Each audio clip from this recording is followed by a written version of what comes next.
Everyone. Welcome to the SMA Inner Circle webinar for this week. And we are thrilled to have Roland Nairnsey with us, who is going to be talking to us about the 7 golden rules of negotiation. Just wrote a new book, Mastery of Negotiation. I encourage him to advertise, tell you where you can get it during the call today. And I'm really looking forward to what he has to say. Negotiation is something that it doesn't matter what position you are in the home building organization, you will need negotiation skills at some point, if not daily. So without much of further ado, I'll let him do his introduction. Most of you know who Roland is, sales consultant for a long time for a lot of my client builders for a number of years. Now I won't say how many because I don't want to date him. No, you can. What, 100 years? Somebody was asking me earlier how long have you been doing this, and I counted up and I had to say 51 years. So that oh my gosh, really made me feel. I mean, I feel old because I am old, but that was really too much. But everybody, unfortunately, all the audience except for Roland and I are in mute mode, so the recording doesn't get interrupted. We are recording today's program. If you can only make a portion of it, or you want to share it with somebody else, if you've registered for this program, you will get a link to it tomorrow, and probably tomorrow. I believe we'll have it ready by then. And you will be able to then download that link. Once you get it, you have to open it up and download it to your own server, because the link is only active for someplace around a week. It might be 5 days to 7 days, someplace in that time frame, depending upon when you get it, after we've gotten it from the GoToWebinar people. During the day, though, you can ask questions in your GoToMeeting dialog box or at the top of your screen, depending upon which version of GoToWebinar you're on. You'll find a question box. You click on, or question mark inside a little box. If you click on that, it'll give you a place where you can type your questions. I will be monitoring the questions as Roland goes through his presentation today. And at the appropriate time, if he takes a deep breath, I'll interrupt him and ask that question, and we will go forward. I've got one piece of announcement from SMA. We are starting the SMA certification program and construction training for sales later this month and early in February. And at the end of today's presentation, I'll go through a detailed list of what the classes are, when they're planning on being started. But basically, if you have only hear this portion of it, get in touch with me, get in touch with Joe Stoddard, and we can give you further information about the when it's going to start, how long it's going to be held for, those types of things, and be happy to do that. But at the end of today's presentation, when Roland gets all finished and we've answered all the questions, if you're still on, I will give you, or if you're listening, you can fast forward to your tape till the very end and hear when those classes are going to be. Again, it's the SMA Certified Construction Manager program for basically field managers and their supervisors and related industry groups. And then we also have a class that's specifically construction training for sales, which is one of the things I like to talk to Roland about going forward, about how we can incorporate that program into what his offerings are. Definitely, I would love it, of course, yeah. All right, Roland, without further ado, I'm going to introduce you, and you take it away, and I'll be monitoring questions for you as we go. All right. Thank you so much, Bob. I'm very, very grateful for the invitation to always collaborate with you. You're an industry legend, and so I know so many builders that we share that have got their construction training from you, and I'm the sales guy and sales training and bring processes to that. So thank you for that. For those that are on the call, we will have time for question and answer at the end. And also, I am going to give away one free book. My new book, Master Negotiation, the 22 Golden Rules of Negotiation, are in there. Today, I'm just picking out. Actually, I said I'm going to pick out 7, but I cheated. I got 9 of these rules. It's hard to miss things out. But bottom line is, for those at the end of the call here, around 4-ish Eastern time, I'm going to throw out a question, one trivia question. If you get it, the first one to email me the right answer will get a free signed book. So there's that. The rest of you, go buy your books. Don't be cheap. Come on, go invest in yourself. It's going to transform your sales career. So let's get started. There's a lot to cover. Thank you again, Bob and Caitlin. You guys are an amazing team. I appreciate you. That was us last year in Orlando, so thank you. For those that don't know me, and I'll be very brief, so I think most of you on the call do. I looked at the list, but for those that don't know, I spent my life in new home sales. I did come from England originally, came to the States in my early 20s, got into new home sales at an early age, and I've been a trainer now for what, a trainer over 2 decades, but over 3.5 decades of experience, which sounds very old. So I travel around training teams, both small, large groups. It's all the same to me in terms of the groups and the material. When it's smaller groups, of course, we roll up our sleeves and get to do a lot more role playing and that kind of stuff. So I go out in person and train. We do a lot of Zoom training in between that as well. And then I'm very fortunate to be a speaker every year at the Builder Show. So there's that. So there's a few of our clients. There's JC Jackson, I know on the call, and your beautiful design studio before it was finished. I like to have fun. There's a picture of me with a team over there with their closing chickens. So the more we can make training fun and enjoyable, the more I believe that salespeople will sort of gravitate towards it and enjoy it and embrace it. So as we go through this for the next hour or so, I look forward to your questions, and hopefully we'll keep it light and breezy as well as we learn. So now I have 2 books. I have Mastery of Selling out for just almost 3 years, and that's done very, very well. I just released Mastery of Negotiation. I was going to do Mastery of Objections, and as I like to call it, big butts. I like big butts. In other words, I would buy, but rates are too high. I would buy, but I need to think about it. But I jumped the queue, and I thought I would do negotiation first because that seemed to be a topic right now where we're in a market where people are looking for concessions. And you'll see I'm not going to teach that you need to give concessions, but if you're in the market where that's a norm, I want you, the salesperson and sales manager, to be in the driver's seat where you can take control of the process. Does that make sense, everybody? Just show of hands. Okay, good. So again, I'm not advocating you should negotiate, but if you're in a market that expects something, I want you to be great at it so that you don't actually have to give anything away. You can have you can increase sales, and create and improve the experience and protect profits as well. I also write articles, a lot of them for Builder out there. I have a podcast that I'm doing monthly, which is really about showing excellence. It's called Excellence in Action, Exia, and it's how to show things. So I'll show you what good social media looks like. I'll show you what a great sales process looks like with video shops and top salespeople. So that's my goal every month, to show what excellence looks like on that. I have a mastermind group that I've formed, so I would love sales managers to be involved in that. I do my virtual academy for those that don't that have already got salespeople trained and have 1 or 2 salespeople twice a year. I do the same A to Z training, but we do it as a group. So you can go to my website, learn more about that. And I do offer private coaching, or I include that with my agreements and do just a ton of that. So in between travel, I live on Zoom and doing what we're doing now, but in training. My goal really as a trainer is to create transformation. So there are a lot of excellent trainers that do half days and 1 days, and I'll do some of those, but my real goal is to help transform your sales, your sales team to really transform it to something different and better than it was when we got started. So these things all go together like concentric circles where they really overlap: the training, the consulting, the coaching, that kind of stuff. All right. So far, so good. Without any further ado, so my new book, Master of Negotiation, you can find it on Amazon. Please do. The meat of it are 22 golden rules of negotiation. So I picked out 9 today. Look, I've already increased it from 7 to 9. So you're doing well already. So let's just get started. Let's roll up our sleeves and start. So far, so good, Bob. Still there? Mr. Witten? All right. Okay. Yeah, sorry, I'm on mute. Oh, it's okay. I just want to make sure you're still with me. So I feel like that was a bit of a long intro on my part. I do apologize. All right. So in the book, I've broken it down into 4 segments. The second segment are the 22 golden rules. Before that, in part 1, I really want to make sure that as managers, especially, you really analyze the market that you're in and evaluate it and decide, do you even need to negotiate? So I'm not advocating that you have to. So how do you measure the strength of your market? So you would want to analyze it, look at days on market. What is the average days on market for your homes?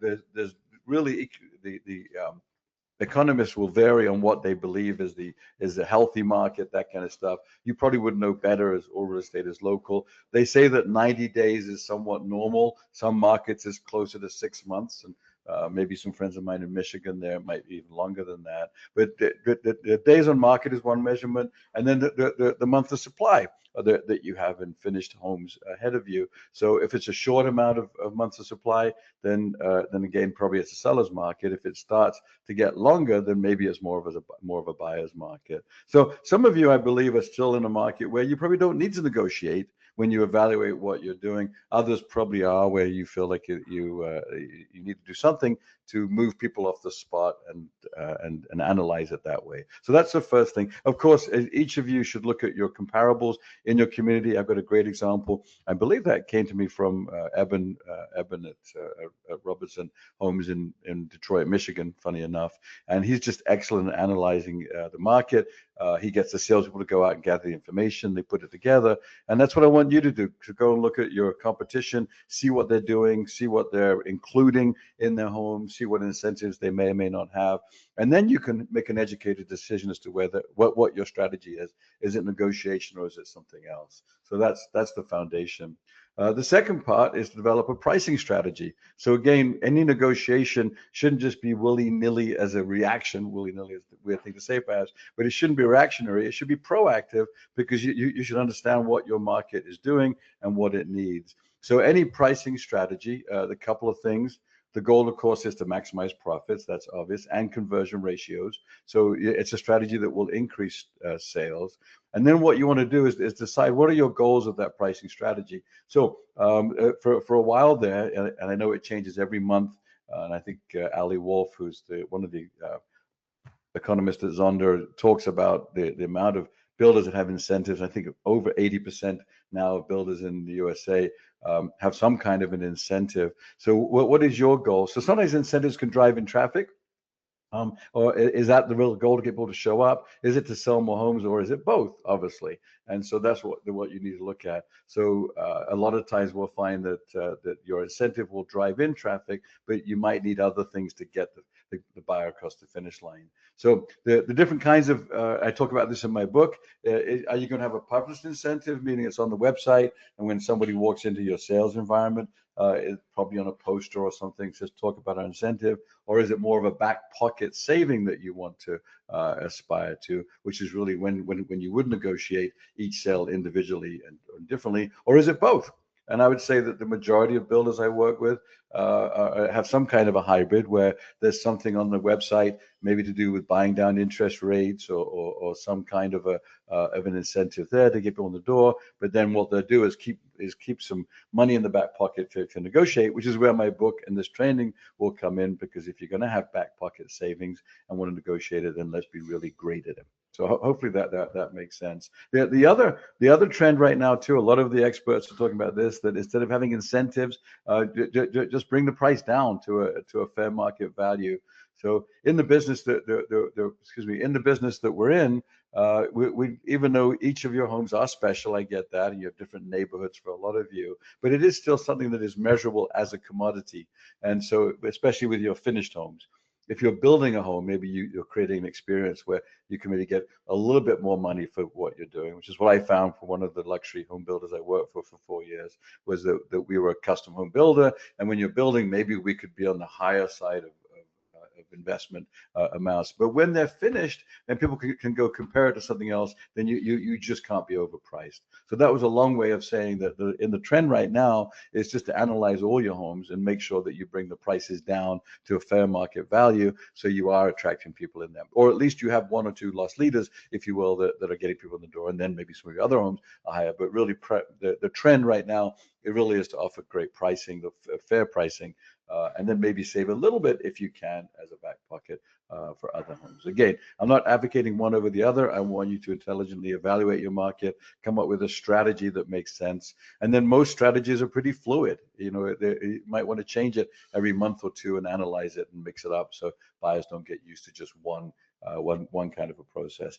The main thing, there's a note here. Oh, by the way, these slides are going to be available, of course. Just email me. I'm happy to send you all the slides here. But you want to make sure that your sales team is aligned with ownership, with management, with marketing. You have to have clear parameters to protect profits. So whatever we're doing, let's make sure that the sales team is on board with it, and that we're aligned in what our goals are going to be. All right, so there we go. The next part of part one, which is the foundation, is we can't talk about negotiation until you've mastered your sales process. And sorry if that sounds sort of dull to everybody or maybe overly obvious, but if you're doing the sales process correctly, which is something that we obviously train on, then you sometimes don't need to negotiate. So without getting too much into the weeds of what I mean, when I teach the sales training for those that work with me, we know that I've chunked it down to 3 acts, if you will. So act 1 is greeting, discovery, presentation. You can't close if you don't open correctly, right? So if you don't ask the right discovery questions, if you don't really know what motivates people, what are their hot buttons, what are their dreams, what are their fears in dealing with a builder, if you don't know that and figure that out early on, then when you try to negotiate, you'll be guessing at something. And if you do get the sale, you're going to give away a lot more than you need to. Act 2, of course, is where you demonstrate your home, and then you're going to narrow it down to one of a kind.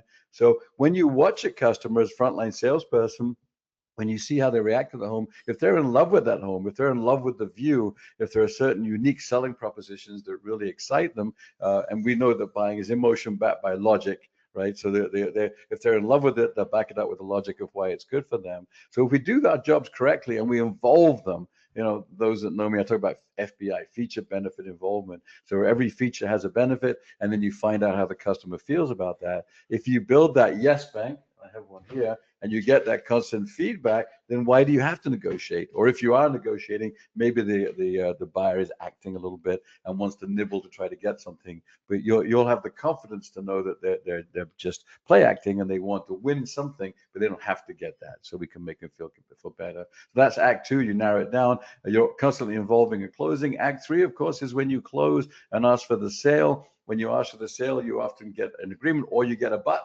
I would buy but. And so I talk about bringing your customer back to sit down for a formal recap. Never negotiate on your feet, always close at your seat. So if your process is really set that way, as the lady in the picture here, hers is, she's a fantastic salesperson out west for Pacific Lifestyle Homes, I believe. I got that right. I should know. Anyway, it's over a year ago. But anyway, but hers, I looked at her video shop and it was absolutely exceptional. And she said it, she sits everybody down, recaps, go through a process and builds value, gets their buying temperature high. So again, my point being, when you ask for the sale, you might want to negotiate a little bit because that's what the buyer expects, but you know you don't need to. And there's a very nice email from Ryan, this lady's boss here, Stephanie's boss, where he talks about a buyer that came in and offered $75,000 less than the asking price. But the email, he talks about the fact we stuck to the process. We know we didn't have to negotiate, and he paid full price and was quite happy. And so again, when I talk about negotiation, yeah, we're going to get into some of the principles on how to negotiate correctly, but you don't always have to if you're setting that foundation. Does that make sense, everybody? Show of hands. Okay, good. So we want to work on your process first. Then we'll get into how to negotiate. Really, this is the icing on the cake, not the cake itself, if you will. All right, and then still in part 1, are you building value? So I talked about FBI, feature benefit involvement. So there's a form here that you can have access to, and of course your salespeople should fill that in with every single feature, but mainly, what's the benefit? So what does that mean to the customer? And then here we are actually role playing. There's a salesperson there called Brian, who's excellent, Brian Kofel. I've worked with him for years, terrific salesperson, but he's demonstrating the outside of the home. He's talking about hardy plank and concrete floor, whatever it might be, and he's building value throughout. So again, if you build value correctly, maybe you don't have to negotiate as much. And then this is sort of exciting. I was out 2 weeks ago where I live in Miami. For those who don't know, I do live in Miami. Somebody has to live here. And I have a small team that I work with and I coach called Condos Global. And we're out in the sales office, and the salesperson for this office we went to, his name is Caesar, works at Caesar Angulo with at Cirque Residences. And he pulled this slide up and showed us, and I know it might be hard to see in the PowerPoint, but he built value for the condominium. Because in Miami right now, there's 132 buildings being built. It's incredible, in about 10 miles, I think it is. It's not that big of an area. But what Caesar did so well is his subject was right in the middle here, and he showed it 715 per foot, which I know a lot of you think that's quite a high amount, but down here that's somewhat normal. But everything else around it is a lot more. So what he did to build value is he showed it in writing. I was like, wow, that's absolutely brilliant. I asked permission from Caesar, and I believe it's ISG Realty that he works for there.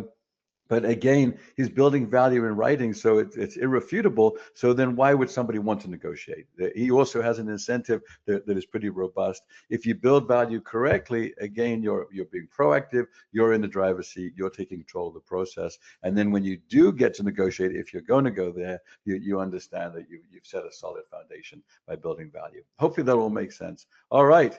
And save your questions to the end if you have them. I'd love to get back into it. These slides are available.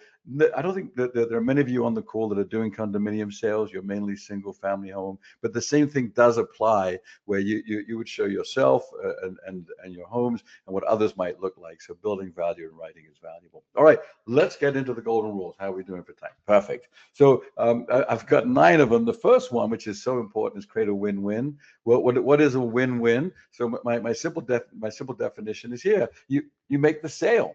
So I once was working with a builder. I'm going to say bless his heart. You got to say that. I mean, actually, a buddy of mine. I like this builder very, very much. But he said, Roland, I had a buyer that wanted to negotiate. I said, no, that we don't negotiate. He said, rather, we don't negotiate. I said, what happened? He goes, well, the person left, didn't make the sale. Well, guess what? You did negotiate and lost. That's known as a lose-lose. So if you don't get the sale, it's a lose-lose, and that's pointless. And I'm pretty sure that buyer was like me, where they were just asking if you negotiate. It doesn't mean they have to, but at least they're allowed to ask. So a win-win is you get the sale. The buyer feels happy, like they got something a little extra from you, something special. But also our seller, our builders, know that we're working for who we should be, and we're protecting the bottom line and maximizing profits. So if it's a win-lose or a lose-win, that means maybe the buyer's happy, but we're not happy as a seller. And then the other way around is that a lose-win might be that we as the seller feel like we're happy, but the buyer felt they just were given short shrift or didn't win sufficiently, and therefore we don't get the referrals or whatever. And again, it's not something we're not looking to burn into profits. It's about creating an experience for a buyer where they feel like they've won something. So let's get into some of the how-tos of how to create a win-win. Bottom line is, though, guys, you got to get the sale. That's the whole point of it. Buyers don't start down this path unless they want to own your home. Otherwise, it wouldn't make sense. Golden rule number 2, for most buyers, it's a game, not a financial need. Thank you, by the way, to ChatGPT for making this slide. Isn't it lovely? It's an older couple just gambling, having fun in front of their new home. But what I want to show to you is that for most buyers, really when they negotiate, they just want to win something. They want a good experience. So if you were to capitulate too quickly, would that be a good game? No, it would be a bad game. And they might feel what? That they might get buyer's remorse. They didn't work hard enough for it. Have you ever done that when you've bought something and you made an offer and the person, yeah, all right, I'll take that. Well, all right, maybe I should have offered less. So if you don't play the game with the people that want to negotiate, and look, I know this doesn't sit well with certain types here that think, well, we don't want to play games. I get that. I'm not trying to. I want to sell my homes at full price, or at least with the incentive that I was advertising. But if a buyer wants to negotiate, then what they're looking for is a game that you play very, very well to give them that experience. So hopefully that makes sense to everybody. For example, let's say that home behind that couple was 800,000 and they offered 700,000. You might want to apologize. I'm really sorry, but that's not the home. That's not the pricing here. Let's go find you a home for that amount if that's what they really want to invest. So what I'm trying to say is that if they are negotiating because they really want to pay less, then that's a financial need, and that normally isn't the case. We just show them something different. Most times it's people that want to win something, so let's give them that experience. In my book, I talk about great games, and I know a lot of you don't like what I call football. Coming from England originally, was known as soccer here. But the last World Cup that we had, I think it was 2 years ago now. It was billed as Messi, who's one of the greatest players ever, and a fellow called Kylian Mbappe from France, and they played in the World Cup final. And I'm sure that most of us were rooting for Messi because it was going to be his last World Cup, probably, even though he's now here in Miami. Anyway, bottom line was that the game went to overtime. I forget who was ahead, but it ended up 2-2, went to extra time, went to penalties, and Messi did finally end up being on the winning side for Argentina. But it was a great game. Everyone says it's one of the best World Cup finals ever, because normally they are pretty boring. I will admit it, that these games can be dull. So it was a great game. It was much more fulfilling for those that watched it. So I want to make sure that we learn some tactics to give our buyers an experience where they think, wow, they really work for that. I didn't get what everybody else got. I'm negotiating, but my salesperson, the sales team, gave me something special. So hopefully that makes sense. Next golden rule, always in person. And I can feel the distrust or the anger from some salespeople. Go, well, you don't know my buyers. I'm not going to bring them back. But I mean, they're not going to come back, or the realtor won't bring them back. But really, what you want to have is a rule in place that says that we don't negotiate. Virtually, I guess you'd call it. Why not, everybody? Why wouldn't you want to? Again, buying is emotion backed by logic. If your buyers are going to invest in a home, it doesn't matter whether it's 300,000 or 3 million. Where do they need to be to make that emotional decision? Exactly, in front of you, in your model home, or in the home, the move-in ready showcase home that they're looking at. So it is like tough love. I call it tough love.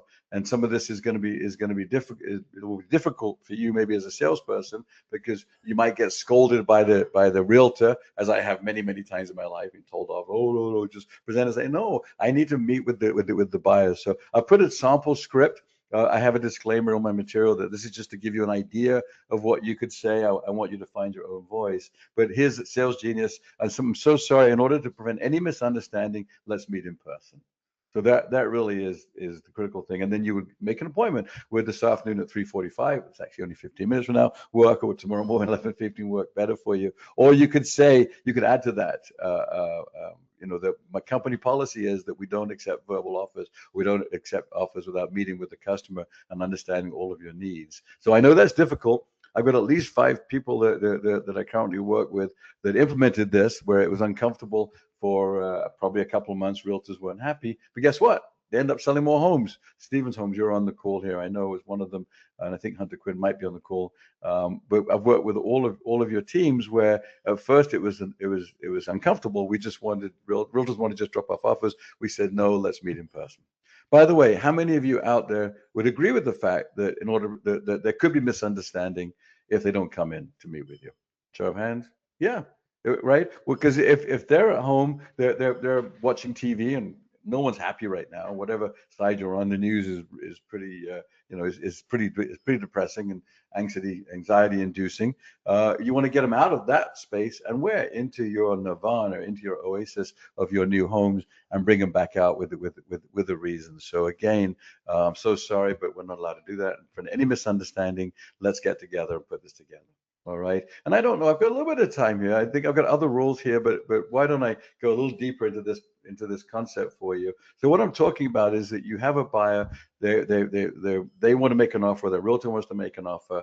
And if it was doable and you could accept it, it was fine. That would be different if it was within the parameters you had. But if it was outside of those boundaries, if you couldn't make the sale, we've got to agree that we've got more chance of making the sale when they come back in person. When they come back in person, though, what are we going to do? Are we just going to sit down and go through numbers? No. What are we going to do? A lot of you would know this. We'll greet and be friendly, and then let's go back out and look at the home you like the most, or maybe it's the model of the home you like the most. Why? You want to get their buying temperature nice and high. When people make buying decisions, they need to be back in love with whatever it is they're looking at. What I don't know if I said it clearly enough. If they're at home and we're presenting their written offer or whatever it might be, they're focused on one thing and one thing only, which is what? Which is price. They're obsessed by price. Did I get my price? Get my price? Well, they're not going to live in their price, right? And price is unemotional, if that's even a word, but unemotional. It's not emotional, right? And it's not logical. You're going to see in a little bit, one of my rules here is to make a checklist, and you'll see that item number 12 is investment or price, not item number 1.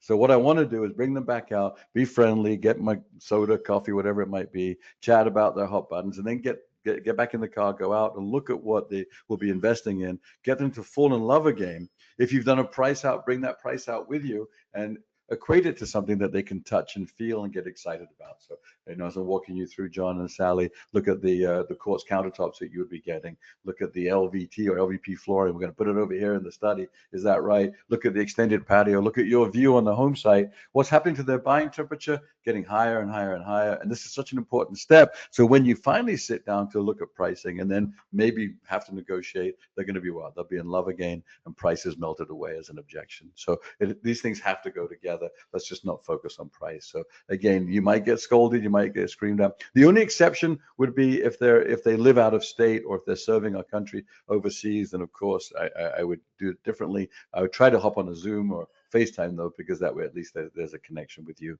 and them in person. All right, so that's an important rule, always in person. Let's see. Next, we're going to ask the right questions. No, it sounds obvious, but let's make sure. So how many times have you seen this happen where a customer nibbles and says, are your prices negotiable? I've seen this on a couple of video shops, sadly, where the salesperson, yeah, oh, absolutely, you can make us an offer. I'll try my best. I'll get where you wanted it. Now, for those that have said that, we've always corrected it, improved it, and moved on. I want to be kind and let you know that. But basically, the salesperson was negotiating against himself before we even verify whether the buyer is interested in buying a home. So the first important right question would be this: are you saying this is a home you'd like to own? And if they say yes, then we'll continue on. If they say no, then why are we having this conversation? We're just going to look desperate and unravel any kind of value that you built already. So there's that. So again, let's verify it's someone they'd like to own. Now, you might want to wait till we come back. So if you're in the model or a home that you're looking at, let's look at this home. Let's pick out your home site. I'd be happy to sit down and review the numbers with you. If you're already at that point where they've looked at the home and now you're recapping and they're saying, is this negotiable? Again, I would verify it's a trial close, right? For those that know about trial closes, you're going to lean into it. Yeah. Are you saying it's a home you'd like to own? Wonderful. Let's talk about it. Then these next questions, and I've been to training that says don't say this. So there's two different schools of thought, but I need to find out, and I'm going to say it. What do you have in mind? Right? So if I'm at 800,000 again, is my buyer thinking 650 or are they thinking 795? You know, are we off by $5,000 or 150,000? So would you agree there's a big difference? So how do you find that out? So before we give a big lecture about, well, the prices aren't negotiable, et cetera, let's find out what the buyer has in mind. You know, so there is a positioning statement earlier that I missed, one of the earlier rules that we talk about, that we aren't negotiable. How would you feel if you moved in and found that your neighbor got a better value than you? And so we don't believe in doing that. But if the buyer persists and says, no, I really want to make an offer. So I hear you, Ryan, if you're out there, Ryan Jeffries, is this a home that you would like to own? Great. Well, what did you have in mind? And is Ryan going to offer me 5,000 less or 50,000 or 100,000 less? And so what happens next would be vastly different depending on that answer. Once Ryan gives me an answer, I'm going to question, well, how did you arrive at that? Now, in my book, I talk about body language and how you should look a little shocked, whatever the amount is. Really? Well, okay. In fact, there's a great book called Never Split the Difference by Chris Voss, I think it is. He was an FBI negotiator, and it's an excellent book for those who haven't read it. You should buy my book first and buy his second. But Never Split the Difference, it's also a great Audible. And he has this radio voice that he talks about when he was a negotiator, and he would repeat back the amount that the people wanted, but in a low radio voice.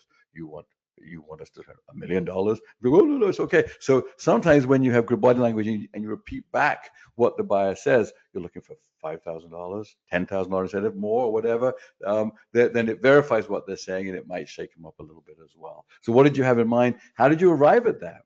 I had a fellow that came back to me. So as you know, I've been in frontline sales my whole life and then training since then.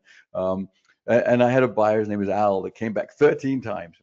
13, I can't do 13 my fingers, but anyway, and he tortured me. I was a young salesperson, and he was stuck on a certain number. I can tell you that it was a round number, lots of zeros, and I hadn't had training, and I'd come in my day off, I'd come in my birthday, all that kind of stuff. And finally, my trainer said, ask him how he arrived at his number.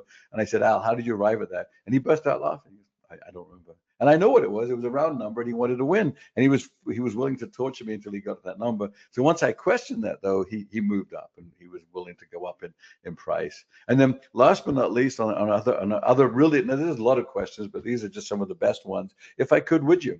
So if you are making notes, write that down. Another version of that is if it's feasible and flexible kind of thing. So the if I could, would you would be you know that your bosses are giving you a back pocket of a certain amount of money, and your buyer though you pay attention to what they like in the home, and they love, let's say, a fenced backyard. Maybe there's a road back there and they would like fencing, and you would say, if I could get the fencing for you, would you go ahead? All right. Well, let me try. So when you can narrow it down to something important, maybe it's ceiling fans, window treatments, certain finishes, a gourmet kitchen. If it's pre-construction, maybe a fireplace or an extended patio or some kind of an option. So I hear you. We don't technically negotiate. However, if I could get you that, would you go ahead? All right, well, let me put it together. I'll present it and get an answer for you. And of course, this is all predicated, as I said, by having a strategy with your sales manager where you know that that would be acceptable, but you want to make it seem like it's an offer. So what? So the customer knows they've won something. So hopefully that sits well and that makes sense with you. That again, they're starting this game of negotiation, but I want you to play it better by, if I could, would you? And then you can make a list of what they want and you make it seem like an offer to get that. And there may well be, the reality is you maybe can't get all of that stuff, but you'd write it down, prioritize it, and work on that stuff. So again, before we get into any negotiation or any lofty speeches about what we do and don't do, let's ask questions. So is this a home you'd like to own? Great, let's talk some more. By the way, if they say no, then just put papers away. Don't start negotiating unless they've made a commitment. They'll go ahead that day with you. All right. I hope I'm not getting too much into the weeds here. Let's now step back a little bit and talk about empathy, because none of this can take place if you don't understand what your buyer's motivations are. And so what are their fears of working with a builder or in a negotiation? What are their hot buttons? So I have three demographics on the screen here. I have first-time buyers, that are buying their first home and celebrating. Then I've got that family buyer. Then you're going to have a move-up family, right? Then you might have newly single people after that. I'm missing some categories here. And then I've got the empty nesters, or the people that are right-sizing with their grandkids at the bottom, which I'm more in that category, sadly, now, but what can I say? But the point is that being empathetic, what motivates them could be different for each demographic. So you've really got to understand that is the point. What do they want from a negotiation? Is it something thrown in? Is it saving face? Is it making sure they don't overpay? Those kinds of things. So we want to make sure that you are empathetic and find out what they're looking for. There's a cute story here, something that happened to me many years ago when I was selling on the west coast of Florida. So again, an example of being empathetic. What I want to suggest is that we don't really know what's going on with our customers. So to go back to this idea, what are people's fears in dealing, and fears lead to triggers. And a trigger means somebody could get upset and walk out or not want to work with you. We don't always know what those triggers are. So here's a cute story of what happened to me. I had just finished working as a director of sales for a builder. I have a real estate license. I've had it for a long, long time. And some friends, some people I know were introduced to me. It was a referral. They had this condominium here. It was an oceanfront condominium. And goodness, they had paid over $2 million for it. The recession happened. And now we're talking, what was this, 2016 or 17? So the recession was gone by 8-9 years, but that building hadn't quite come back yet. I try to keep it simple. So they'd paid over $2 million. The most expensive home in that building since the recession was $800,000. I met them and they wanted to get as close to $2 million as possible. I believe we listed at about 1.6 and change. But it was a beautiful, beautiful home. It was a sky mansion, a residence there. It had sunrise and sunset balconies. It was fully furnished. It was easy. They had over $2 million into it. So 1.6 and change really was fair, but we hadn't had anything like that in that building for a while. So anyway, I listed it. My wife helped me out and did an open house over there and actually got the buyer.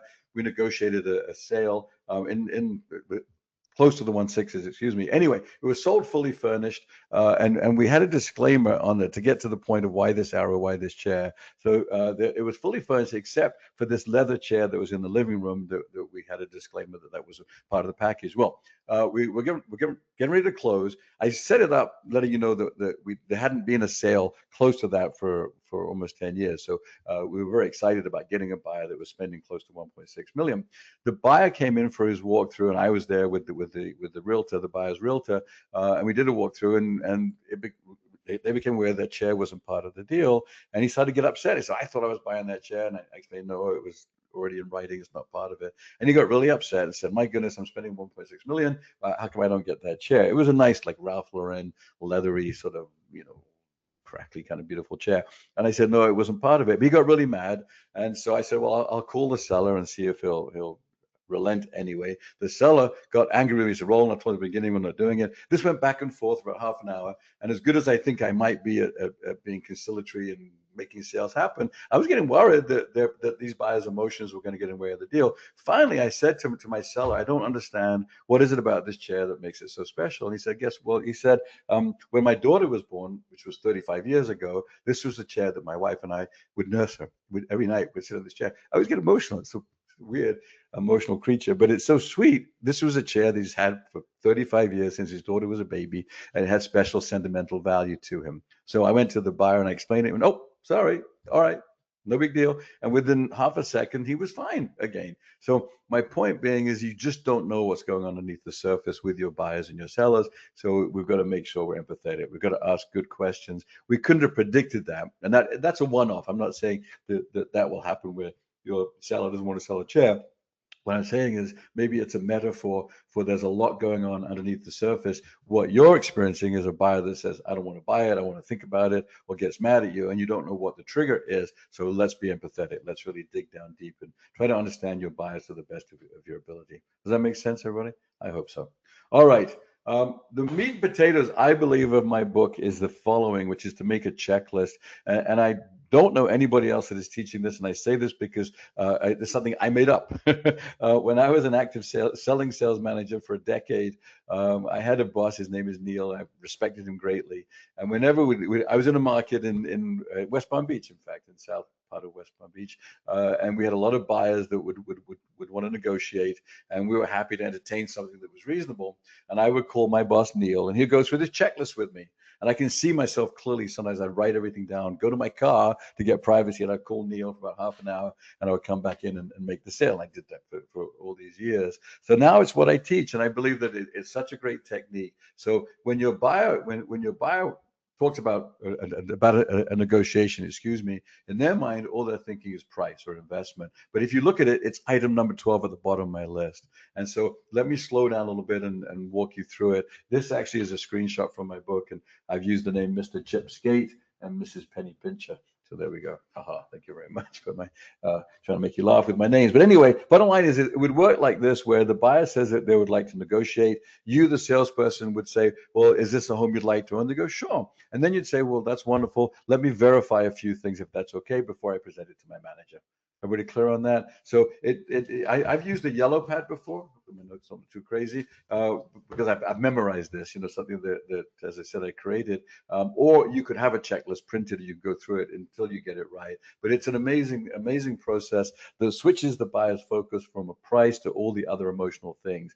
And then you'll see how well it works nicely if you do negotiate. There are things in this list that we can either exchange or take out, that kind of stuff. So let's move forward, and let me show you what it would look like. It does take some explaining. So the very first, you put the date, their name on it, the home they'd like to own, of course. So the first thing is, are they going ahead today? You just ask them. It's on the checklist. So, Mr. Skate and Mrs. Pincher, if we arrive at a value you're comfortable with, would you be going ahead today? Great. Let's proceed. If they say no, awkward silence, put the papers away. No worries. I understand. Let's decide when you would like to, but you're not going to go forward until they've made that commitment that if they arrive at a value they're comfortable, we're all comfortable with, they'll go ahead. All right. Next, we'll verify the home plan. So I believe you're looking at the Bentley 3. And what I would do is have the floor plan out to make sure and go through a few items. Why? What's going to happen? Buying is emotion backed by logic. I'm probably sick of me saying that. You want their buying temperature nice and frothy. If you can picture a buying thermometer, I put an example in my first book, Mastery of Selling, where there's a buying thermometer there. And you want them, 90 degrees plus, we're talking Fahrenheit anyway, where they're really excited. So this is the home you like the most, and it could be the outside rendering as well as the floor plan. Hopefully by now it's marked up with their kids' names. I've talked about that before in other sessions where you write down their children's names. So again, that piece of paper is a lot of emotion. Next is the home site or the home site address. So home site number 17, the one with the trees, I believe, and the sunset view and the view of the nuclear power plant. No, just the sunset would be good. Next, let's verify what they want in the home. So I understand you're looking for the luxury quartz countertops, the extended luxury flooring, the LVP, and what else? And the covered patio. There we go. As we go through it, I would look at the floor plan. I would highlight that. What's happening to their buying temperature? By now, going up and up and up, which is the whole idea. Or what if they don't want that stuff? Well, they go, yeah, I'd like to have that covered patio. I don't have to have it. I really would rather get my price than have that or not. Again, I'm just giving you scenarios. I've done so many of these. I don't want to be hyperbolic, say thousands, but many, many hundreds, close to 1,000, where I've sat with customers in close to $1 billion in sales. So I have so much experience firsthand where I would come in as the selling sales director with my pad, and I would go through this checklist. And my point being that when you put things in writing like this, people are often confused. Maybe they've looked at other builders, they've looked at different homes with you, the salesperson. And they go, yeah, I'd like to have that. Don't have to. Yes, I must have that kind of stuff. So either way, you're moving the sale forward. Next, are you financing or paying cash? Excuse me. I wouldn't say one is better or worse, just want to understand it.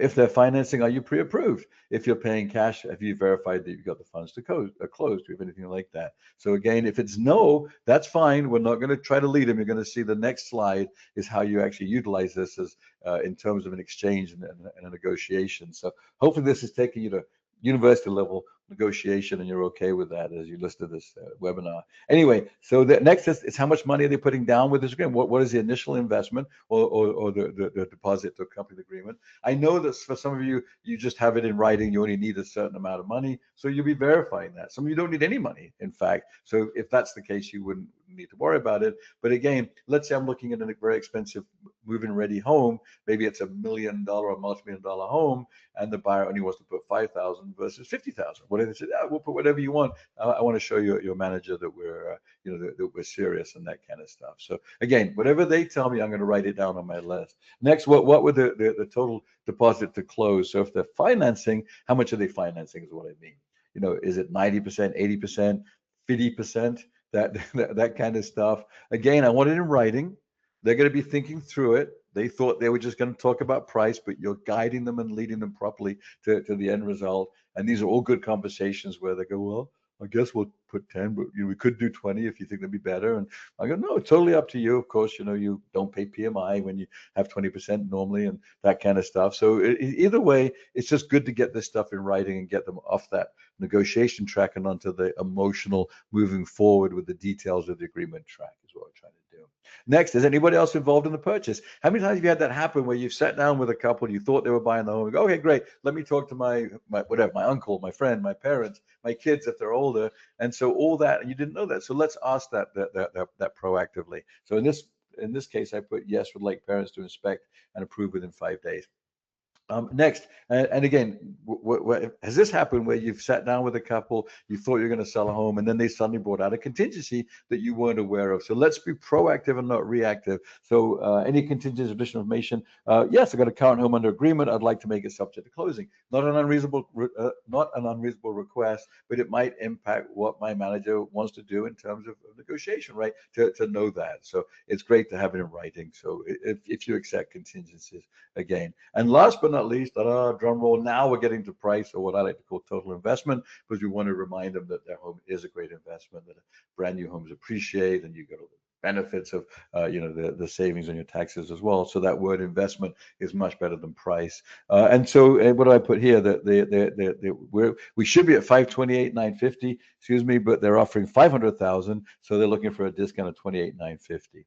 All right, so maybe we get the end to ask questions, but the first big tactic is to get them emotionally involved, connected by sitting them down after looking at the home and their home site, and we're looking at finishes as well. And let's put this nice checklist together. And I probably took 20 minutes to explain that, I think, and that's about right, at least to go through this.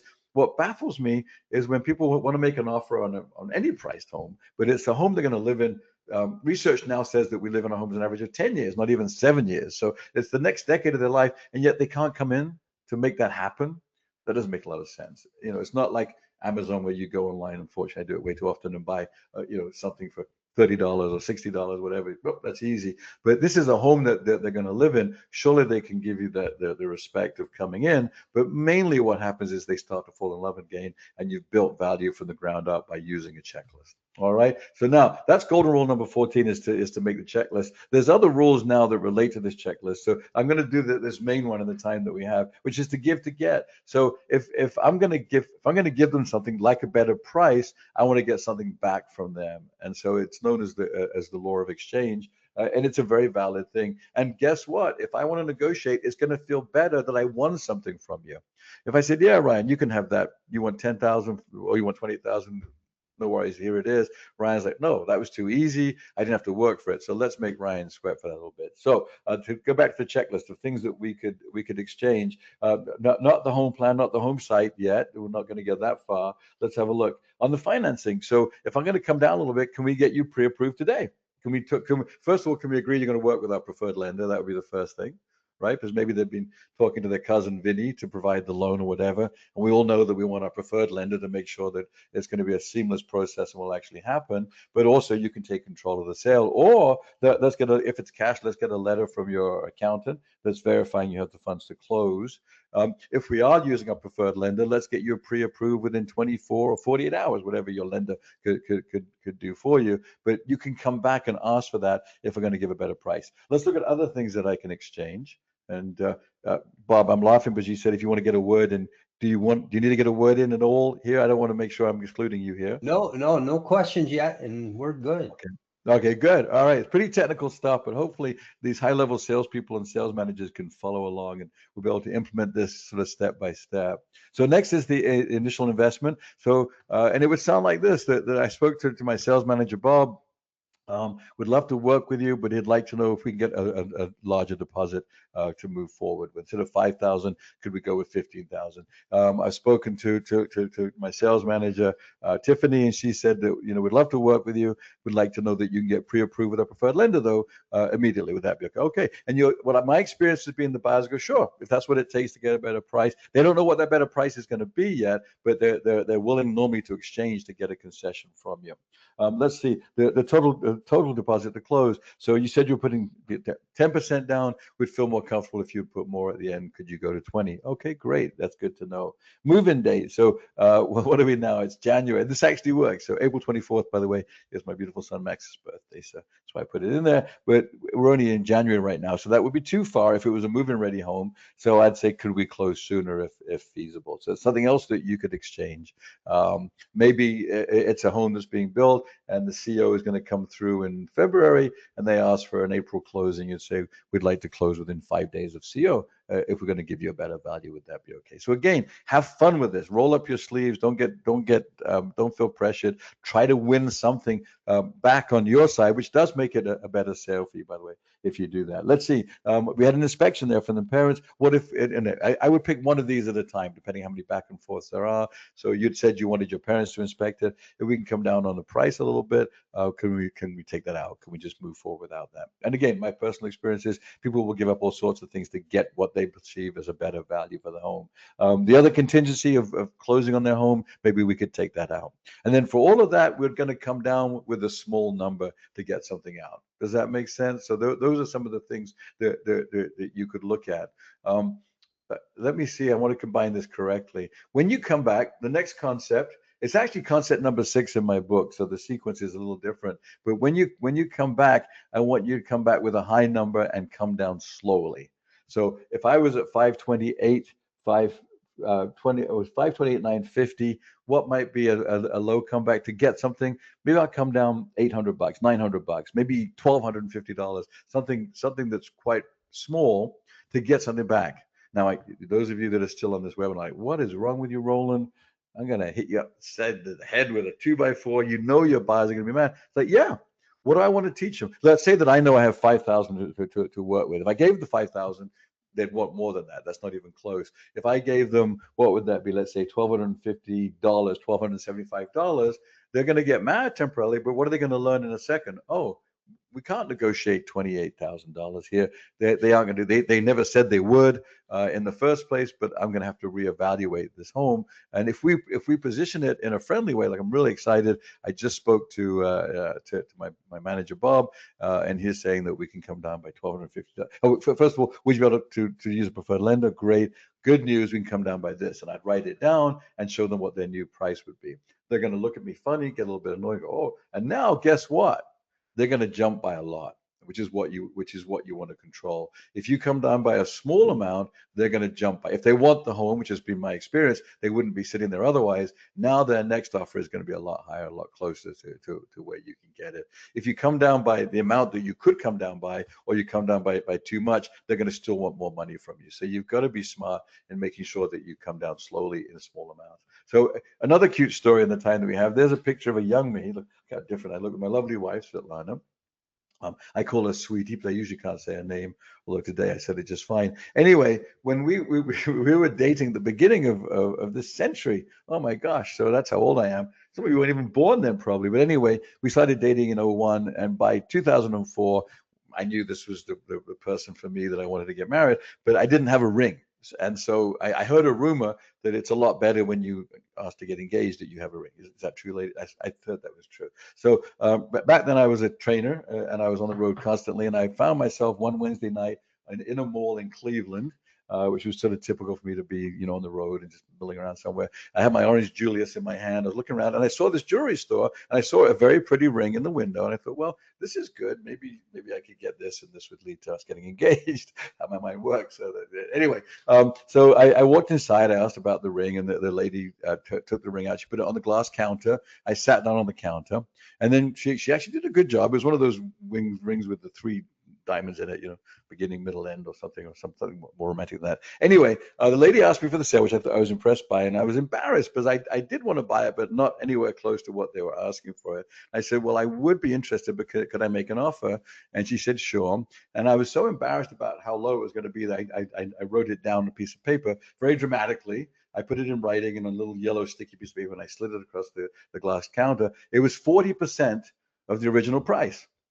So a lot of you out there like, we're in America. I'm from England and lived in America 40 years. So we don't negotiate naturally. We don't negotiate normally. So I know there's a fear of being screamed at, whether you're the seller or the buyer. We have a bias against it. But I would have liked this ring for 40% of the asking price. So she had a look at my offer, and she didn't get mad at me. She said, well, let me go and talk to my manager. I thought, well, that's sort of amazing. Came back. Guess what her first counter offer was? 50%. So she came down half price. Right, with my first counter, I thought, well, this is good. I'm going to buy a ring today. I was back and forth about an hour, ended up buying the ring for about 46% of the original price, which was really a good deal, by the way. Please don't tell my wife that I did this, because she'll realize how cheap I was. And we got married in 04, so it's 22 years ago now. But the point being, I made a very low initial offer. The seller came down to it. So lots of takeaways.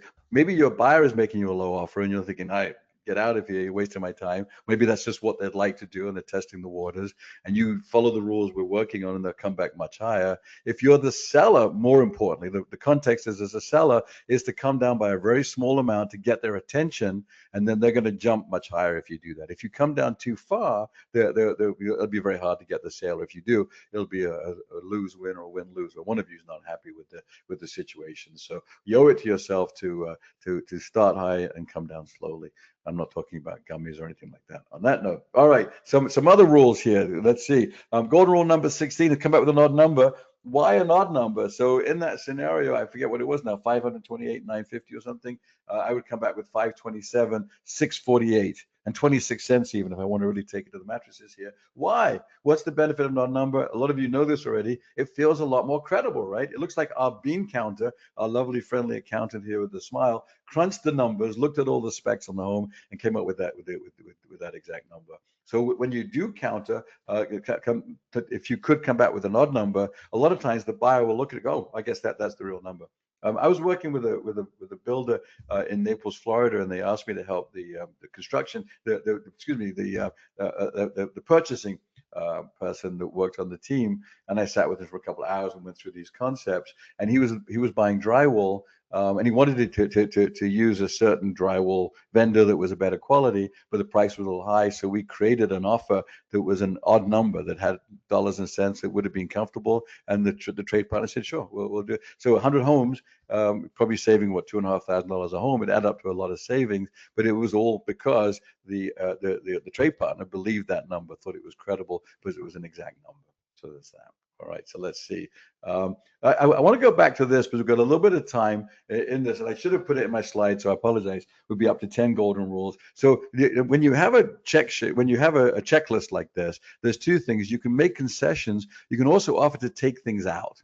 So if you want to jot that down, if you're still following along, so you can give to get and exchange things, but also you can offer to take things out to get the price down. So let's say that the buyer only came up to maybe 510,000, and I've got to get them to 523,950 as a minimum because that's the that's the amount that my manager has told me I need to get to. So I can say, I'm so sorry, we're looking at the Bentley 3. What if we went with the Bentley 2, which is just a slightly smaller variation?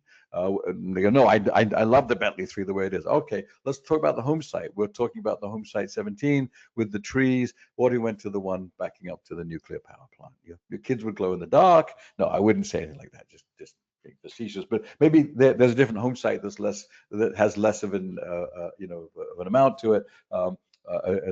Less of a premium. And again, they might say, yeah, that's fine, or no, I've got to have that home site. Either way, it's a win-win. If they say I got to have something, what's happening to their buying temperature? It's going up. So they're taking ownership of it either way. If they will exchange it or take it out, that's fine too. Let's see, on the luxury features, let's see if we can take out there. We're extending the flooring and the patio. What if we went with the included flooring? It is beautiful. What if we didn't do the covered patio? If they exchange it, great, you get the price down, so you're being helpful. If they won't take it out, their buying temperature is getting more and more set where they know this is a home that they have to own. Let's see, I think that's it probably with the taking out. Financing or cash doesn't really apply. Moving date we covered already. So that's really it. But you can either with your checklist make a concession or offer to take something out. Either way, it's a win-win. If they won't take anything out, then you've just got to bridge the gap for that difference, that amount of whatever you're apart. So if they're at 510 and I'm at 527 and change, I'm selling them on $17,000, not the whole kit and caboodle. And there's lots of techniques in my book to deal with that. So again, we're gonna come down slowly and on the right to get there. We're gonna use an odd number. Lastly, let's talk about some high-level things. Let's learn to adapt for their personality style. And so it's not one size fits all. So when talking to the buyers, we're going to adapt with them. Also, as a sales manager, I address this in my book. I want you to think about your salespeople that once you know what they are on DISC, and I like DISC the most, it's what I'm used to. But there are other companies that measure personality. I really would ensure that you do that because your salespeople will negotiate differently. So let me go through it in the context of a buyer, and I'll touch on how a salesperson would approach it as well. So if your buyer is a D, those are people that want to win, right? They're the ones that brag about getting a deal from the when they buy a car. Oh, I got a great deal. Or, I went to the casino and I won $10,000. They don't tell you that they lost $15,000 to get there, or whatever it's going to be. Excuse me for screaming there, but they just want a deal. They want to win something. They want their ego to feel good. So let's figure out with them how to include something that we can give to a D to make him feel better. You'd be saying things like, "Oh, I shouldn't be doing this," or "You're a really good negotiator," or "The home next door sold for blank, and this is only this. I don't really get it, but what a great deal for you. I won't tell anybody if you don't," kind of stuff. So whenever you work with Ds, you want to sort of be conspiratorial. There's phrasing in my book that talks about, that we don't negotiate. How would you feel if you moved in and your neighbor got a better value? D's like, I don't care. I want the best deal. I want my pound of flesh from you, as it were. So let's build this for them and give them a win. Does it take a long time for them? No, it's quick. They just want to win something quickly, move on and buy the home. So I'd get it over pretty quickly. In that scenario where I said that we're going to call my manager to present that checklist, so that's what I meant to say, would call the manager. With a D, you want to get it done quickly, get them some kind of what feels like a victory, and write that sale before they change their mind or forget where they're at. Now, if you're a D salesperson, it's good to have that awareness about you. You probably are a good negotiator as a salesperson. Sometimes you might like to win too much though and jeopardize the actual sale. So don't try to show off, as it were, and say, "Hey, guess what, boss? I only gave away blank." And if you get the sale, great. But if you get the win-lose, I'm not getting the sale. That's what I mean. So make sure that you still get the sale and it's a win for both sides. All right. Eyes or influences, are they good negotiators? they're sort of faux negotiators. They'll pretend to negotiate because they want to feel like they got a good deal, but you really can't stop them from getting the home that they want. So if we've done this correctly, and you know that they're an eye, they're flamboyant, they're outgoing, they're fun-loving, they make jokes, that kind of stuff, then they may well ask for something, but they don't have to have it. It's just something they're asking for. Come back with something nice. Well, I wish I could do that, but I'll make sure we have a housewarming party for you, and I'll bring I'll bring whatever. I'll bring lunch over. I'll bring donuts. So whatever it might be, focus on entertaining, socializing, them being popular, that kind of stuff. You don't need to worry about giving them a whole bunch of stuff. They like to pretend to negotiate. If you're an eye salesperson, you're probably pretty good at negotiating. In fairness, most eyes can negotiate, but you understand that they're negotiating out of they're playing a game, not a financial need. You're okay with it. So that's how that would work.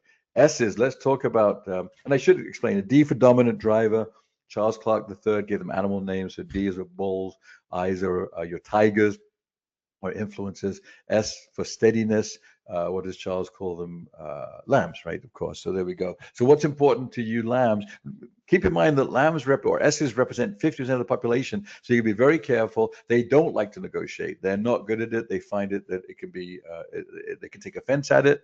And so what you need to work on is being sincere, talking about their family. If you're a family builder, talk about that, and mainly just building trust with them.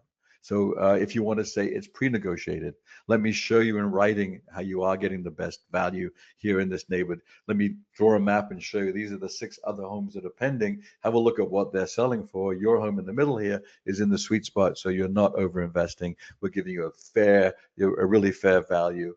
Those kinds of things. So fairness, trust, integrity is important. If you're an S salesperson, this is going to suck. You don't want to negotiate. You don't think it's ethical. I had a salesperson one time, bless her heart. And I've told this story in my book so many times now. I hope nobody takes offense by it, but you got to say bless her heart. But I did training in Orlando with the sales team when I was managing there back in a long time ago. Anyway, early part of the century. And I did training about 8 salespeople. There's one lady came out and she was a high S. She said, Roland, I like your process. It seems good. However, I don't really believe in that thing where buyers will buy quickly. I tell my buyers they're going to come back 5 times. And she did this thing with her hand. And if they want to buy on the 5th time, I tell them, have you been over to our competition? Because I want to make sure they go there and don't cancel. So that was her bias. That was her viewpoint. She thought the negotiation was a scam, wasn't fair. And the buyers should keep looking and looking. So, and I don't want to be mean about her or anything like that, but I don't know why she was in home sales. So after my head regrew, I said, how nice for you. But again, that's a bias that your buyer might have. They don't want any of this stuff. So you would amend all of this very quickly to make sure you arrive at a fair value as quickly as possible and reinforce that for them, for S's. And don't expect your S salespeople to want to negotiate or be good at it. Just give them a good price and move on with that. And then lastly, your C for conscientious, compliant, also known as analytics. When they buy, we know these people. That map I had at the beginning with values is designed for your C's. So they're your accountants, your engineers. They want to look at research. They want to have systems for everything. And you've got to make it look objective to them. You wouldn't say this is a great deal and you need to crush it and buy now. You'd say, let's weigh this up and see what's best for you, kind of thing. So in my book, I actually have a chart for personality style and how they like to be closed and how they should be closed, really, and how they negotiate. So I've sort of put together a cheat sheet, if you will, on personality style, and also made reference to salespeople as well. Again, if you're a salesperson that's a C, that you're dominant in C, you're probably going to believe that people do buy by cost per square foot. They do buy logically. Well, that's fine. It's not really the truth, but you should have that data for people is really where I'm going to. When you have your analytic buyers will ghost you. Why do they ghost you? Because nobody gave them the data on the homes that they're buying, so they need to go out and look for it. Why don't you be that person that provides that data for them? And so you probably want to know what the values are. Nothing's really in the tax records yet, so let me show you what these other pending sales are. And you show them the value. You show them the included features. You compare to other builders. You have a data to compare to prove that you really are a better value, or at least equal value and fair value for what they're investing is really the key. But they're going to need to see that in writing objectively. If not, they're going to come back and keep looking and looking and looking. So, and in a negotiation, they're going to base it upon fairness of cost per square foot. All right. So that was a lot. That was only 9, maybe 10 of the golden rules. imagine if we went through all 22 and went through all the details. So would love to do that with you at a different time. Happy to come out, work with you, do Zooms, whatever. Let's do a quick recap, and then I'd love to chat with Bob and see if there are any questions. So just a little dive into the golden rules. First of all, evaluate your market and analyze the comps constantly. The market changes quickly, and make sure you're looking at days on market, months of inventory, compare other builders to decide, what is my pricing strategy? Is negotiation a part of it or not? Then you would develop your pricing strategy, maximize sales and profits, create a better experience. Clarity wins with your salespeople. If you're a manager on this call, then come up with a strategy. Make sure marketing is on board. If you decide, hey, we're going to have a bit of a carrot with an incentive, let's say $10,000 to buy the rate down to use toward financing, and then I'm going to give my salespeople $5,000 in their back pocket. If they have that, they don't need to call me, kind of stuff. That's clear. If you're not really sure, now you might have more than that in your back pocket, but that's what you might tell a salesperson, because you know that they might give away too much otherwise. But the point is, come up with a clear strategy. Make sure so the buyers are happy. They feel like they're going to win something from you. And we as a seller aren't giving away more than we need to get to the sale, because really the buyer just wants to feel like they want something. Are you building value? So please don't start a negotiation unless you're really trained fully. You're going through your home from outside, starting from the outside. What are we included?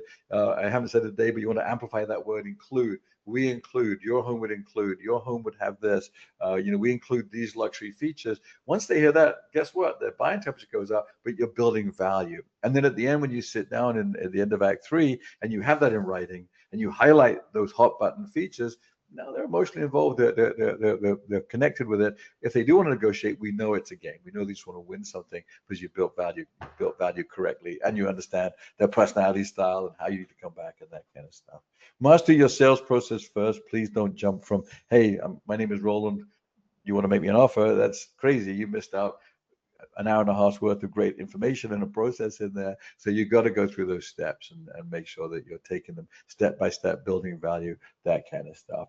Mainly with the 9 out of 22 golden rules here. First of all, is create a win-win. That's your goal. Make the sale. I want the sale. None of this is designed to for arrogance or to be condescending and win something other than getting the sale. We want a happy buyer, happy seller, and we want lots more sales, which you can do. I know from personal experience, of course, but that's what I've done my whole career, is that you might get an offer you think is so low, but if you follow these steps, the 22 golden rules, you will get a lot more of those sales back. It's just buyers that are experts at negotiating, wish I could say it, and they're nibbling and want to see what you're going to do. If you capitulate quickly, they're like, I don't know if I even want this anymore. They're going to get buyer's remorse when they go home that night. So you've got to learn to create a win-win. Negotiation is a game for most clients, so that is maybe a hard pill to swallow initially. If it really is that they want a lower price, then you'd say, I'm so sorry, we're looking at the wrong home. Let's go look at a home in that value. If it was financing, I mean, to say it correctly. But for most people, they just want to see what they can get. They want to see what they can win from you. So position it in a way that gives them a great performance and gives them a win at the end of the day. Or maybe there are a few wins in there that they get every time you exchange. Always negotiate in person. Buying is emotion backed by logic. So the most emotional place is back in front of you. Please don't give up on that one. If I have to wait 2 days to get them back in the door, I'll do that. That's another concept that we didn't talk about today. But sometimes slowing down the time frame might create even more urgency. If they can't come in, and today's Thursday, I can't get to Saturday. Well, I just want to put this together in person. I want to make sure you understand exactly what you're investing in. Now, if you could accept their offer and it's fine and it's done, then no need to. But if you have to go back and forth, then you're going to do that in person. I don't want a protracted phone negotiation. I don't see those ever working. I've been involved, as a manager, where we got embroiled in that accidentally by the salesperson starting it, and months go by and you never get the sale, as opposed to let's get together, let's work it out, let's make this work for you. You'd like to invest in a home, we'd like you to own it, can't wait to come over and celebrate, so let's work it out. When can you get together? It's tomorrow morning, go to tomorrow afternoon at 3 better, and you're going to make an appointment. So please stick to that and get them back in, even though it might be uncomfortable and tough love, and we're going to move out of our comfort zone. But when you're green, you're growing, right? Ask the right questions. So don't start negotiating till you verify they want to own it. Otherwise, you're shooting yourself in your foot. You're negotiating against yourself. So if they say, is the builder flexible? Well, is this a home you'd like to own? Well, maybe. Oh, great. When we go back, let's sit down and we'll talk about that. All right. So and there are other steps I missed about building value and that kind of stuff. So you do want to position it that we don't negotiate. However, is this a home you're interested in investing in? Well, let's go back and talk. That way, the game is played better. They feel like they've won something from you. A little complicated, but hopefully we can get it. And then how much did you have in mind? You're going to look shocked. Oh, how did you arrive at that? Now you've got a number that you can work on.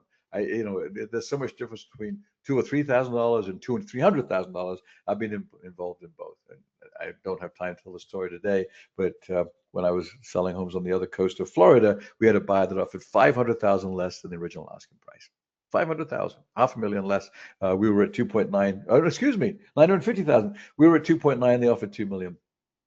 It took us a month. We followed these tactics. They ended up buying the home for 2.6 and change, closing within 15 days, no inspections, cash. That's a really horrible way to tell that story, but there's so much great stuff in there. But promise you, we followed all the rules that we have here, and they came up in price. We got something back every time. We took things out. We were able to do that until they felt like they won something, and they're thrilled. And that home is more than doubled in value now since they bought it for I think it was 2.6 million is what they invested. It's easily worth over 5 million. So I don't feel like we did anything wrong. We helped them get the home of their dreams, but we were able to get them up $600,000, which even I was surprised at. Me and my boss, who say love dearly is a strange thing to say, but I respect him greatly. He was like, Roland, do you even want to reply to it? I was like, let's try and see.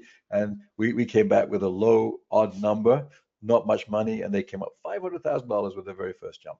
So that told us they probably want to buy the home, and we're just nibbling and playing a game here. So it does work if you work it. Don't give up, follow the rules. All right, empathy, that's the key here. I love the other trainers that are in our space that talk about really understanding your buyers' hot buttons, their needs. It's so true, because what's important to them is what we need to figure out. So for you, you might just think it's price. For them, it may be moving in before their daughter's birthday, or before the holidays that they're looking for, or getting certain features that they've always dreamt about. That might outweigh other things that you thought were important. So let's get in there.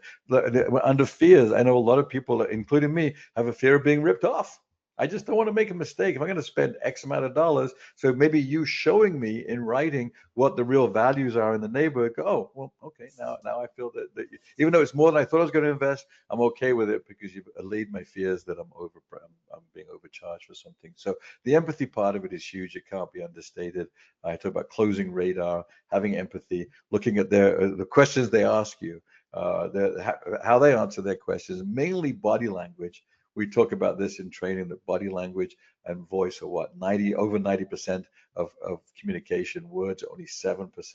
And so being a sensitive salesperson, Malcolm Gladwell talks about mind readers. I think it was in Outliers that he talks about salespeople like mind readers, and we are. We know what's going to happen next because we're paying attention to those small details. We're looking at body language. We're looking at that secret language that the couple might have. We see how they react to certain things. We focus on that and take them away from things that are causing them stress. And so that takes practice, and it takes you being involved 100% in the moment. So hot buttons, fears, motivations, huge part of this. The tactics, the tactical part, create a checklist. I don't know many salespeople that do that without training. It could be a yellow pad. It could be a formal checklist. There are 12 items that we have. The last one is price, not the first one. So get their buying temperature up, go to that checklist. Then once you've done that, you can come back and exchange things on that list. So great news. Bob has said that we might consider a lower price. Could you close a week sooner? Could we get you a pre-approved with a preferred lender today? All right, good. Let me show you what Bob has said. We're looking at it.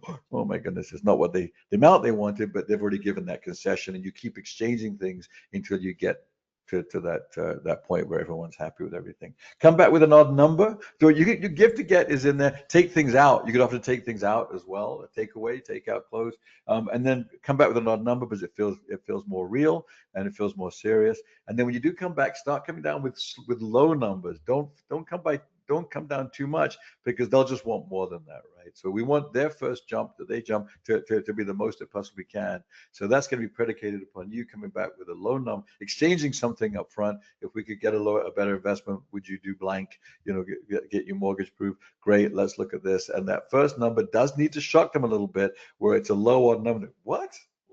oh my goodness. But guess what? It's a game change, because now they realize you're not going to come anywhere close to what they're offering. And if they want the home, which they do, because they're sitting there, they're not leaving, their next offer is going to be a lot higher. You've got to move a lot by coming down slowly. So there we go. Remember my cheap buying instincts.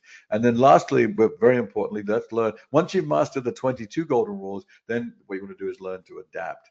And change for your buyer. So it's not one size fits all, but let's get really good at adapting. And there we go. So those are the golden rules. Oh, wait a minute. I've got a little bit more, haven't I? I'm so sorry. Let me go back to this. Excuse me. Bob, you're so quiet respectfully. I forgot that we're even there. But what I want to show you is I want to thank everybody for being here today. For those that are there, let's see. I'm going to come up with a trivia question. Let me come up with a good trivia question based upon the 9 rules here. All right, the first person that can write to me at roland@newhomesalesplus.com and describe what a win-win is. There are 3 parts of it. What's a win-win? Send that to me and you will get my book signed. In fact, we'll give 2 books away today. So how's that? I've got mine ordered. They're not even here yet, but as soon as I get them, I'll sign them. So send me your answers to what is a win-win in terms of a negotiation. I give you 3 things on that. And that is that. Thank you very much. Let me go back to Bob and let's see if there's any questions from anybody here. I don't show any questions at all unless the assistant, Wow. you did such a great job that they didn't have any questions. We still have over 30 people on the call. So we had 40 that's amazing. Good. Okay. one time, and we had 38 until just a few seconds ago. So all right. Well, I don't feel bad. People are very busy, and it's in the afternoon on a Thursday, and hope they're making sales. But any questions at all on that one? I did not see any questions. So all right. I want to emphasize, 100%. Most of the points today. One of the key ingredients that I heard that really made me think of experiences that I've had. Sometimes doing nothing is a key point of negotiation. Saying nothing, not responding, or being slow to respond. I agree. And the other thing that you brought up that really hit home with me is that, there is a large number of your buyers looking at the personality profiles that are the S&C, I think, in DISC type profiles. More than half of the buyers will fit that profile, or at least one, and maybe more like 75% of at least one member of the couple, if it's a couple buying a home from you, would fit that profile. And sometimes the best strategy you can have to negotiate is anticipate their questions that they would have in their mind but not bring to you, because if they have these questions, they're just hesitant to bring forth because of their personality. It's uncomfortable. And if you already had an example on the screen today of the young man from Miami Beach selling condos.